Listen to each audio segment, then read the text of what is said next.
A camada de rede permite que a gente estabeleça alguns modelos de serviço. Entretanto, os modelos de serviço não podem ser escolhidos durante a transmissão de dados, mas sim durante o momento que está sendo construído e estabelecido o tipo de rede que será utilizado. Quando se fala em modelos de serviço de rede, estamos relacionando então a definição das características do transporte de dados fim a fim entre uma borda da rede e a outra, ou seja, entre sistemas finais remetentes e sistemas finais destinatários. Alguns serviços específicos que poderiam ser oferecidos pela camada de rede são, para pacotes individuais, a entrega garantida e a entrega garantida com atraso fim a fim ilimitado. Para fluxos de pacotes, podemos solicitar a entrega ordenada, a largura de banda mínima garantida e a variação de atraso limitado. Nem todo tipo de rede tem capacidade de oferecer os serviços apresentados. Nessa figura, nós podemos ver um exemplo da tentativa de utilizar a internet e garantir uma entrega de dados em um fluxo constante. Na parte superior da figura, nós temos o exemplo do host remetente transmitindo os dados, cada ele na mesma taxa de transmissão e em sequência. Esses dados são encaminhados, então, por uma estrutura que nós vamos definir aqui como sendo uma nuvem. Essa nuvem podemos interpretar como sendo uma combinação de roteadores no qual nós não conhecemos como eles estão sendo ligados, mas nós entendemos que os sinais que entram pela nuvem poderão sair da nuvem e encaminhados para o host de destino. Vejam que, como nós não conhecemos o que acontece na nuvem, nós temos que, na saída dela, os pacotes poderão estar encaminhados em tempos diferentes. Ao contrário do que foi encaminhado pelo computador remetente, os pacotes agora possuem espaçamentos diferentes do que eles tinham antes de entrarem na nuvem. Para que os pacotes possam ser entregues sempre com o mesmo fluxo de dados chegando, podemos instalar na nossa rede um elemento atrasador de dados.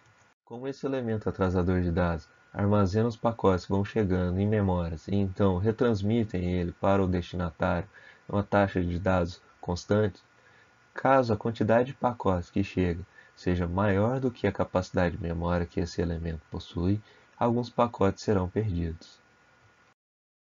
Nessa tabela nós temos a comparação de algumas arquiteturas de rede e seus modelos de serviços disponíveis. Além disso, podemos verificar as garantias que cada arquitetura e modelo de serviço nos fornece e algumas informações extras para a rede. O primeiro item da tabela é a arquitetura de redes da internet. Ela utiliza o modelo de serviço do melhor esforço. Sobre as garantias, podemos dizer que largura de banda não há nenhuma garantia, sobre as perdas não há garantia, sobre a ordem dos dados entregados também não há garantia, e sobre o tempo que os dados serão entregues também não há garantia. Quando analisamos informações que a rede transmite para a própria rede a respeito de congestionamento, não há informações. Essa característica da internet é devido ao fato de desconhecermos a rede por onde a comunicação irá passar.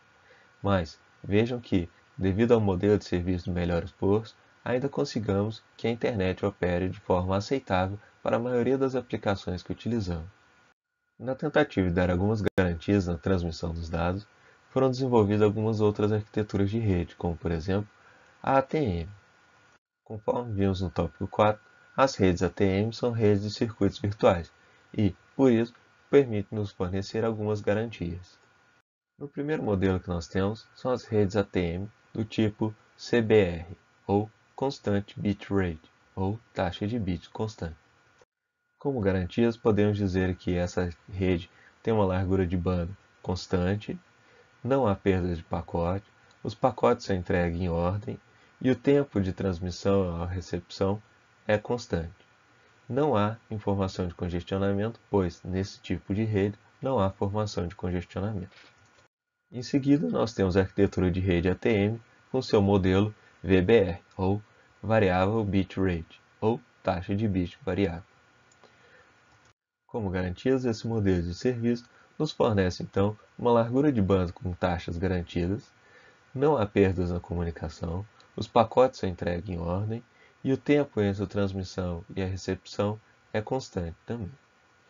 Não há informação de congestionamento para esse tipo de rede, uma vez que nesse tipo de rede não há formação de congestionamento. Ainda nas arquiteturas ATM, nós temos o modelo de serviço ABR, ou Available Bit Rate, ou taxa de bits disponível, que, como garantias, nos fornece uma largura de banda com a taxa mínima indicada durante a contratação do serviço ou na especificação da rede, não nos dá garantia sobre perdas, ou seja, pacotes podem ser perdidos, nos dá garantia da ordem dos pacotes vão ser entregues, e também não nos dá garantias sobre o tempo em que o pacote levará para sair da origem e chegar ao destino. Isso porque nessa rede há a possibilidade da formação de congestionamento. Para minimizar os efeitos do congestionamento, nesse tipo de rede, na ATM modelo ABR, há informação de congestionamento que é transmitida por toda a rede para tentar minimizar e controlar o funcionamento da rede a ponto de não interferir na transmissão dos dados. Por fim, temos a arquitetura de rede ATM com seu modelo de serviço UBR, ou Unspecified Bit Rate, ou taxa de bit não especificada. Sob as garantias desse modelo de serviço, nós podemos dizer que ele não fornece nenhuma garantia sobre a largura de banda, ele não oferece garantia sobre perdas de pacote, ele oferece garantias na ordem que os pacotes são entregues e ele também não oferece garantias nos atrasos que podem ocorrer durante a comunicação. Para esse tipo de rede, pode ocorrer congestionamento e não há mecanismo para informação de congestionamento na rede. Conforme indicado no tópico 4, as redes ATM foram desenvolvidas baseando-se no comportamento de redes de comutação de circuito. Neste caso, as redes ATM podem ser consideradas como redes de circuitos virtuais. A origem do seu surgimento vem baseada na necessidade de transmissão de dados de fluxo constante sem atraso, como ocorre, por exemplo, em redes de comunicações via telefone e vídeo. Mas o seu uso pode ser estendido sem prejuízo para a rede de comunicação de dados também, transmitindo arquivos de um lado a outro. Nesse gráfico, podemos verificar o comportamento dos modelos de serviço da rede ATM. Vejam que cada modelo de serviço permite termos uma capacidade do uso da rede diferente. Ao analisarmos esse gráfico juntamente com a tabela apresentada anteriormente, podemos verificar que, quanto maior for a capacidade de uso da rede, menos garantia esse modelo de serviço irá nos fornecer. Como vimos, o modelo de serviço CBR nos dá toda a garantia que gostaríamos que uma rede de comunicação tivesse. Entretanto, quando analisamos esse gráfico, podemos ver que ele é o que fornece a pior uso da rede. Do outro lado, nós temos o modelo de serviço UBR, que a única garantia que nos fornece é a entrega ordenada dos dados. Entretanto, se analisarmos esse gráfico, podemos verificar que ele é o que tem a maior capacidade de uso da rede. Em outras palavras, quanto mais garantias o modelo de serviço da rede nos fornece, maior é a chance da rede ficar ociosa. Quanto menos garantia a rede nos fornece, menos ociosa ela poderá estar. Isso influencia diretamente no custo da construção e manutenção da rede. Dessa forma, o engenheiro de redes deve então balancear as garantias que essa rede deve fornecer com os custos para poder implementar e manter ela. No caso da rede da internet, ela foi projetada para que pudéssemos utilizar 100% da capacidade da rede, permitindo então redes de baixo custo. E, dessa forma, podemos então dizer que o modelo de serviço da internet não nos traz garantia alguma na comunicação, não nos traz garantia na entrega dos dados, não traz garantia nos atrasos, não traz garantias na entrega ordenada dos dados e nem mesmo na taxa de dados constantes. Entretanto, conforme podemos visualizar no nosso cotidiano, o modelo de serviço da internet consegue nos atender na maioria dos usos que damos a ela. Quando, por exemplo, estamos transmitindo mensagens, arquivos, vídeos e fotos. Isso porque, para essas atividades, não há necessidade da rede oferecer alguma garantia. Agora, quando realizamos algumas atividades que exijam taxa de dados constante, entrega dos dados não em ordem, não ocorra perda, podemos ficar um pouco decepcionados com a internet. A exemplo desse serviço, podemos citar ligações de voz pela internet, ligações de vídeo pela internet, como, por exemplo, o uso de WhatsApp para comunicação. Neste caso, o WhatsApp está fazendo um streaming de dados, e para que a comunicação seja fluida, ou seja aceitável, há a necessidade de manter uma taxa de transmissão de dados constante, há a necessidade de não haver perda de pacotes e há a necessidade que os pacotes sejam entregues em ordem, serviços que a internet não provê. Uma outra situação é quando, por exemplo, estamos utilizando jogos online, em que podemos visualizar alguns atrasos entre a comunicação, conhecido também como lags, e alguns movimentos randômicos dos outros usuários, que na verdade são perdas de pacote. Quando ocorrem essas situações, ficamos geralmente decepcionados com o nosso provedor de internet. Entretanto, vejam que esses serviços são oferecidos pelo núcleo da rede e não necessariamente pelo nosso provedor de internet, pois ele só é responsável entre o enlace da nossa casa até o serviço deles. Para tentar minimizar esses problemas, frequentemente são-nos disponibilizados pacotes com taxa de transmissão de dados maiores. Mas vejam que, quando o provedor oferece uma taxa de transmissão de dados maior, a única garantia que ele te dá é de que você poderá transmitir mais dados no enlace que ele está te provendo, e não necessariamente no núcleo da rede. Dessa forma, pagar por um serviço mais caro, com maior taxa de transmissão de dados, pode não ser o suficiente para resolver o problema que você está enfrentando, já que o problema está no núcleo da rede e não no enlace entre o seu provedor de internet e o seu computador. Dessa forma, podemos tentar estabelecer alguma relação entre os tipos de serviço. Vamos dizer então que existem os serviços da camada de rede orientados para a conexão e serviços da camada de rede não orientados à conexão. Para a internet, nós temos então redes de datagramas, que é um modelo de serviço não orientado à conexão. Em algumas infraestruturas, podemos ter então o tipo de redes e circuitos virtuais, que já são serviços orientados para a conexão. Quando falamos de serviços de redes orientados à conexão ou não orientados à conexão, é uma visualização análoga à que temos com a camada de transporte, que também pode ser orientada à conexão ou não orientada à conexão. Entretanto, há algumas diferenças cruciais entre os serviços da rede e os serviços da camada de transporte. Como diferença, podemos dizer que a camada de rede fornece a comunicação lógica entre um host a outro host, enquanto que a camada de transporte oferece a comunicação lógica entre um processo e outro processo. Neste caso, o processo é um software que pode estar rodando em dois hosts diferentes ou até mesmo no mesmo host. Outra diferença é que não é possível escolher o tipo de serviço que a rede irá oferecer para cada aplicação, já que o tipo de serviço é estabelecido quando há a construção da rede. Uma rede que fornece um tipo de serviço sempre irá oferecer o mesmo tipo de serviço. Já na camada de transporte, há a possibilidade de escolher o tipo de serviço que gostariam que fosse utilizado, como, por exemplo, uma aplicação pode utilizar a comunicação pelo TCP ou a comunicação pelo UDP. Isso porque há diferença entre onde é implementado o tipo de serviço. Na camada de rede, o tipo de serviço é implementado no núcleo da rede, enquanto que na camada de transporte, o tipo de serviço é implementado pelo host.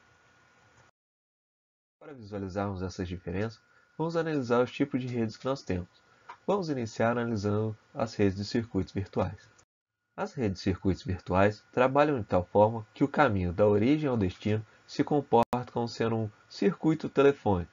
Isso porque antigamente os circuitos telefônicos eram construídos através de relés, que iam se interconectando, formando então uma ligação física entre a origem e o destino. Os circuitos telefônicos evoluíram durante os anos e, ao invés de relés, hoje utilizam malhas de comutação em suítes. O objetivo das redes de circuitos virtuais é copiar, então, o comportamento de um circuito telefônico, tanto em termos de desempenho quanto em termos das ações da rede ao longo do caminho de origem ao destino. Para imitar uma rede de circuito telefônico, numa rede de circuitos virtuais, haverá a necessidade, então, do estabelecimento de cada circuito virtual antes do envio dos dados. Após o estabelecimento do circuito virtual, cada roteador, no caminho da origem ao destino, irá manter o estado para cada circuito virtual que atravessa eles. Dessa forma, os recursos ao longo do caminho do circuito virtual podem ser previamente reservados, garantindo largura de banda e atrasos fim a fim. Nas redes de circuito virtuais, para que um roteador possa identificar o caminho que o pacote deve perseguir, ao invés de colocarmos o endereço de destino e o endereço de origem, é colocado em cada pacote o identificador do circuito virtual.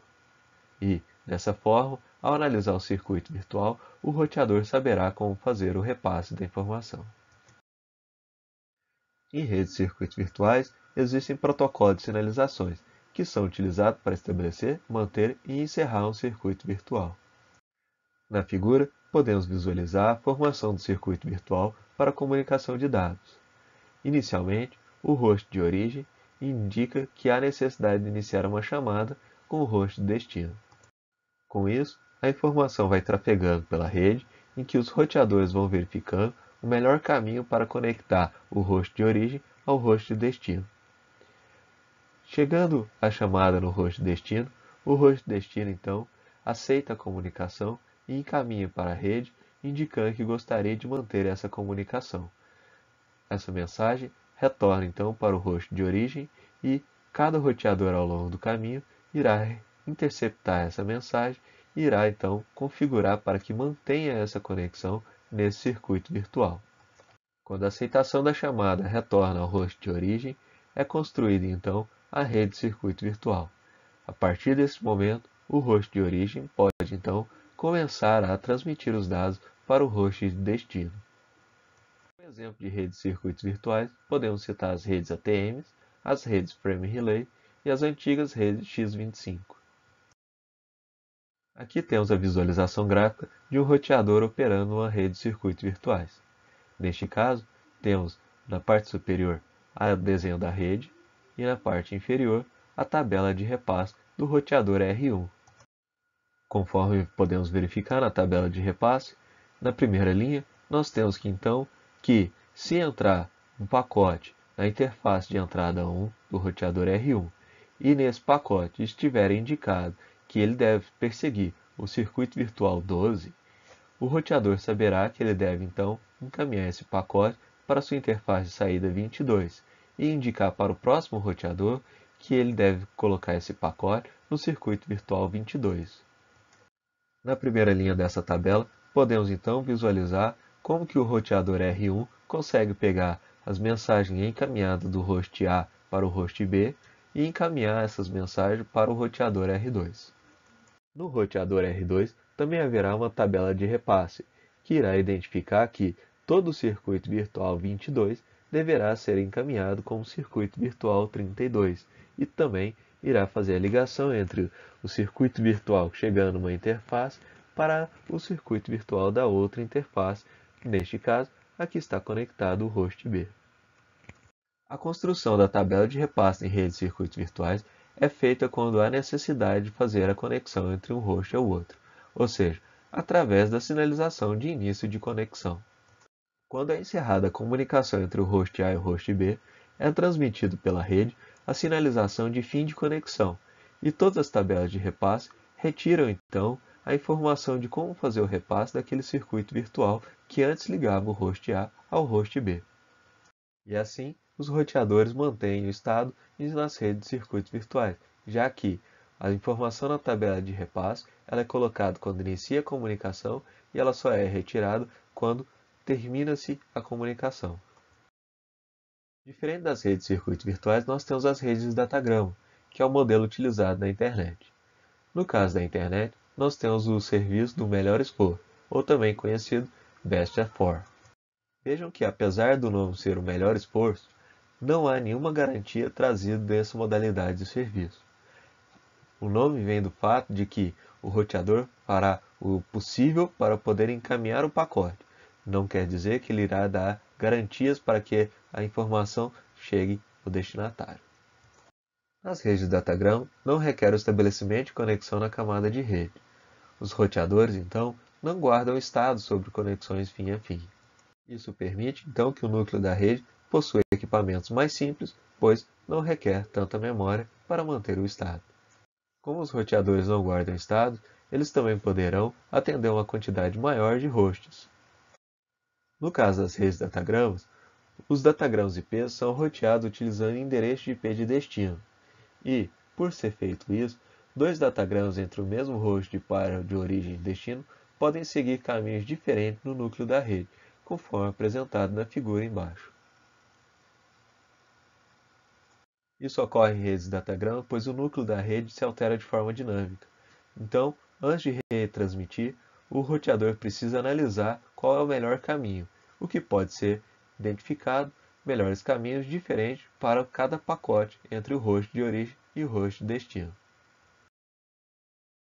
Nas redes datagram, a tabela de repasse é construída relacionando a interface de enlace por uma faixa de IPs.